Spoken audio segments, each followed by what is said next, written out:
আসসালামু আলাইকুম। আজকে আমরা কোরাল মাছের এই শুটকিটা রান্না করব। সেই জন্য কিন্তু আমরা এই কোরাল মাছ কিনতে চলে গিয়েছিলাম কক্সবাজার শুটকি পল্লীতে।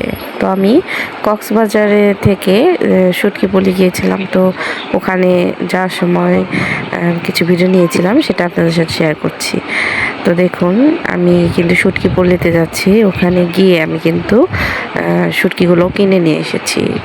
কোরাল শুটকি আজকে ভুনা করে দেখাবো, তাই ভাবলাম যে আমি যে শুটকি বলিতে গিয়ে শুটকি কিনেছিলাম সেই ভিডিওটাও আপনাদের সাথে শেয়ার করি। তো যাওয়ার পথে আমি কী কী দেখেছিলাম সেগুলো একটু ভিডিও করেছি।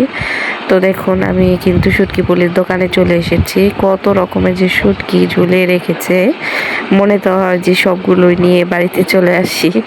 তো এত তো সম্ভব না। তো যেগুলো যেগুলো আমার পছন্দের সব শুটকি আমি নিয়ে এসেছিলাম। আস্তে আস্তে সব ভিডিওই ছাড়বো, আপনারা দেখতে পারবেন ইনশাল্লাহ।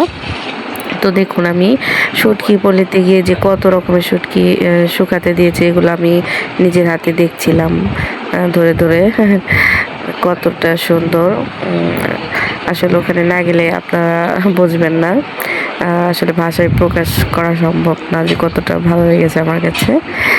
তো দেখুন, এখানে কিন্তু সব ধরনের শুটকি ঝুলিয়ে রেখেছে। যে যেটা মানে যার যেটা পছন্দের শুটকি, সেটা কিন্তু আপনারা নিয়ে চলে আসতে পারবেন।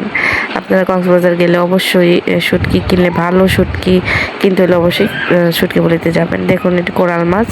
তো আমি নিয়ে এসেছিলাম এইগুলা। তো এখান থেকে কিছু পিস কেটে আমি এখন রান্না করব। তো সেটাই আপনাদের সাথে শেয়ার করছি। তো প্রথমে কিছু কাঁচামরিচ পেঁয়াজ ভেজে নিচ্ছিলাম। আর এই যে টুকরো করে কিন্তু কোরাল মাছ কেটে ধুয়ে পরিষ্কার করে রেখেছি। অবশ্যই আপনারা গরম পানিতে শুটকি মাছ পরিষ্কার করবেন। আর এখানে কিছু টমেটো কেটে দিলাম, কিছুক্ষণ কষাতে হবে, কষিয়ে নিচ্ছিলাম।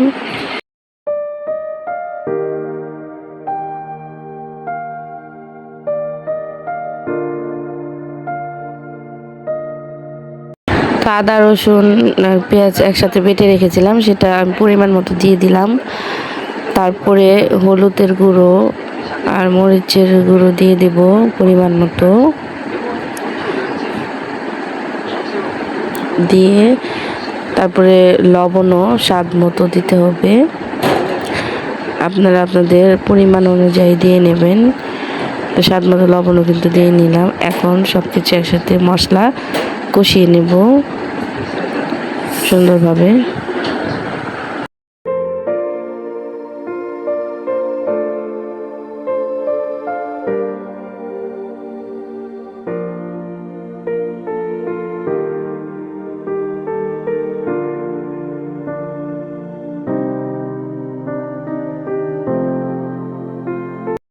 তো আমরা এখন পানি দিয়ে মশলাটা সুন্দরভাবে কষিয়ে নেব।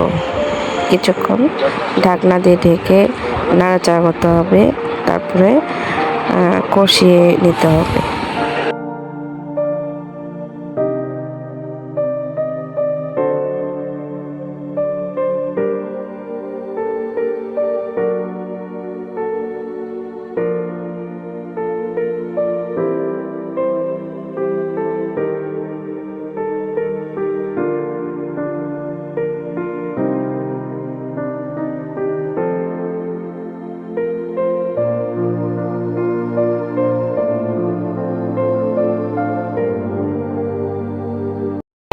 দেখুন, আমি কোরাল মাছ কেটে সব কিছু ধুয়ে পরিষ্কার করে রেখেছি। গরম পানি করে আমি কিন্তু সুন্দর করে পরিষ্কার করেছি। তো আপনারা অবশ্যই গরম পানি দিয়ে এটাকে পরিষ্কার করবেন।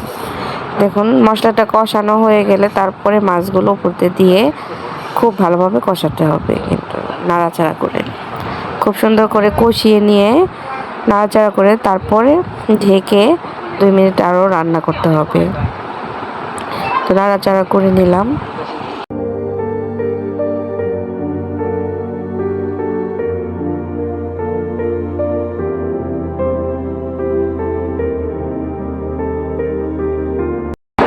তো রান্না কিছুক্ষণ করার পরে আমি ঢাকনাটা খুলে এর মধ্যে ধনিয়া পাতা কুচি দেব। আপনারা চাইলে নাও দিতে পারেন। তো অল্প একটু ধনিয়া পাতা দিয়ে দিলাম উপর দিয়ে। তারপর আবারও ঢেকে আরও 2 মিনিট রান্না করলেই হয়ে যাবে কোরালের শুটকি ভুনা। তো দেখুন, 2 মিনিট 3 মিনিট রান্না করে এভাবে হয়েছে। তো আর কিছুক্ষণ রান্না করলেই হয়ে যাবে কোরালের শুটকি ভুনা। তো আপনারাও কিন্তু অবশ্যই ট্রাই করবেন এই কোরালের শুটকি ভুনা আর এভাবে আমার রেসিপিটা দেখে। আর কেমন লাগলো ভিডিও অবশ্যই কমেন্টে জানাবেন, আর বেশি বেশি করে শেয়ার করুন আর আমার চ্যানেলটি সাবস্ক্রাইব করুন। ধন্যবাদ।